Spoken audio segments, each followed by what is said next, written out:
7 November ঐতিহাসিক বিপ্লব ও সংহতি দিবস উপলক্ষে গাজীপুর মহানগর বিএনপির আয়োজনে বর্ণাঢ্য মিছিল ও শোভাযাত্রায় উপস্থিত ছিলেন মহানগর বিএনপি নেতা সরকার শাহানুর ইসলাম রনি, যুবদল নেতা উজ্জ্বল, রাশেদ মানিক শেখ, রনি দেওয়ান, মহানগর তারেক জিয়া পরিষদ সদস্য সচিব বীর রহমান, ছাত্রদল নেতা সাদি, টিপু, মনির, তপু, জিয়া পরিষদ নেতা আরাফাত, নান্দু, স্বেচ্ছাসেবক দলের নেতা হাবিব, শাহিনসহ প্রমুখ নেতৃবৃন্দ।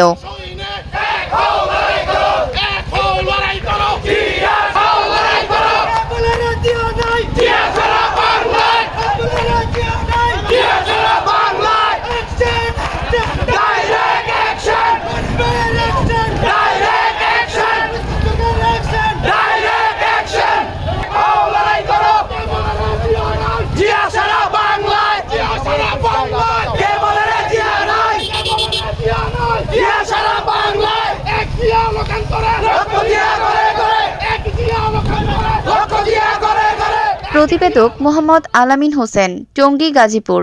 ঐশী সৃষ্টি, news desk, Bangladesh news today.